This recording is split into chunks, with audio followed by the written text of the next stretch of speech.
ನಮಸ್ಕಾರ, ನೀವು ನೋಡ್ತಾ ಇದ್ದೀರಾ ಏಷ್ಯಾನೆಟ್ ಸುವರ್ಣ ನ್ಯೂಸ್. ನಾನು ಅಜಿತ್ ಹನುಮಕ್ಕನವ. ಈಗ ಈ ವಾರದ ನ್ಯೂಸ್ ಅವರ್ ಸ್ಪೆಷಲ್ನಲ್ಲಿ news person of the week ಇರ್ತಾರೆ, ಅಥವಾ news subject of the week ಬಗ್ಗೆ ಮಾತನಾಡುವುದಕ್ಕೆ ಒಬ್ಬ ಅತಿಥಿ ನಮ್ಮ ಜೊತೆಗಿರ್ತಾರೆ. ರಾಜ್ಯ ರಾಜಕಾರಣದಲ್ಲಿ ಸಂಚಲನಕಾರಿ ಬೆಳವಣಿಗೆಗಳು ನಡೀತಾ ಇದ್ದಾವೆ. ಆಡಳಿತ ಪಕ್ಷ ಕಾಂಗ್ರೆಸ್ನಲ್ಲೂ, ವಿಪಕ್ಷ BJPಯಲ್ಲೂ.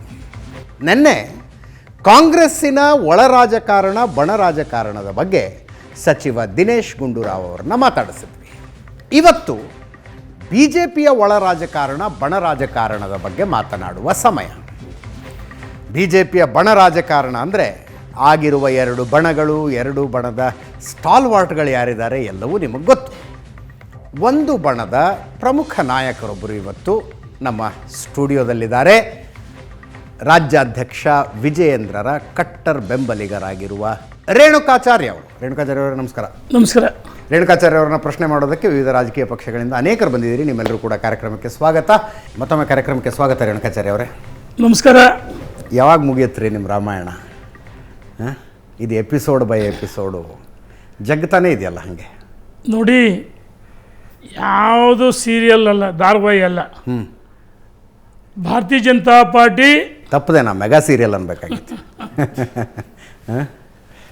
ಸಂಘಟನೆಯಲ್ಲಿ ಸದಸ್ಯತ್ವ ಅಭಿಯಾನದಲ್ಲಿ ನಂಬರ್ 1 ವಿಶ್ವದಲ್ಲಿ ಭಾಳ ದೊಡ್ಡ ಸಂಘಟನೆ ಭಾರತೀಯ ಜನತಾ ಪಾರ್ಟಿ.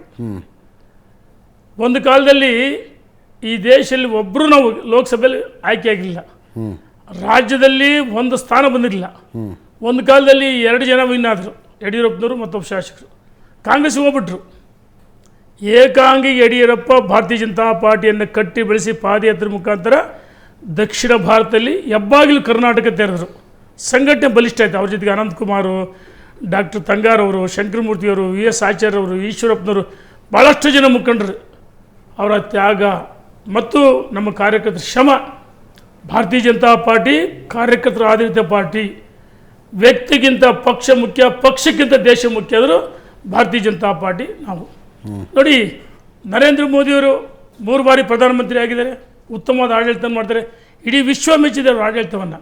ಅಟಲ್ಜಿಯವರು ಅಜಾತ ಶತ್ರು ಅಂತ ಮಹಾನ್ ನಾಯಕರ ಪಾರ್ಟಿ, ಕಟ್ಟಿ ಶ್ರಮ. ಅಂದು ಜನಸಂಘದಿಂದ ಭಾರತೀಯ ಜನತಾ ಪಾರ್ಟಿ ಆಗಿದೆ. ಆದರೆ ಇದು ಭಿನ್ನಮತ ಅಲ್ಲ, ಇದು ಬಂಡಾಯ ಅಲ್ಲ. ಅಭಿಪ್ರಾಯಗಳು ಮುಕ್ತವಾಗಿ ಭಾರತೀಯ ಜನತಾ ಪಾರ್ಟಿ ಅಭಿಪ್ರಾಯಗಳನ್ನು ವ್ಯಕ್ತಪಡಿಸೋಕೆ ಮುಕ್ತವಾಗಿ ಅವಕಾಶ ಇದೆ. ಅವರವರ ಭಾವನೆಗಳನ್ನು ವ್ಯಕ್ತಪಡಿಸಿದರೆ ಭಿನ್ನಮತ ಖಂಡಿತ ಇಲ್ಲ. ನೋಡಿ, ಕಾಂಗ್ರೆಸ್ ಇದು ಅಭಿಪ್ರಾಯ ಭೇದ, ಭಿನ್ನಮತ ಅಲ್ಲ ಅಂತೀರಿ ನೀವು? ಇದು ಅಭಿಪ್ರಾಯ ಭೇದ ಅಲ್ಲ. ಏನಾಗಿದೆ ಮಾಧ್ಯಮದಲ್ಲಿ, ನನಗಂದ್ರೆ ಮಾಧ್ಯಮ ಸ್ನೇಹಿತರು ದೂಷಣೆ ಮಾಡಲ್ಲ.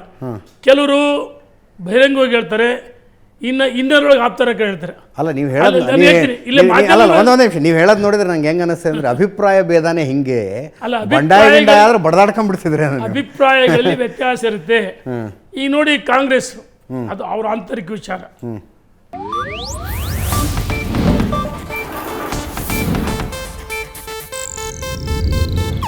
ಇದು ಏಷ್ಯಾನೆಟ್ ನ್ಯೂಸ್ ನೆಟ್ವರ್ಕ್ ಪ್ರಸ್ತುತಿ.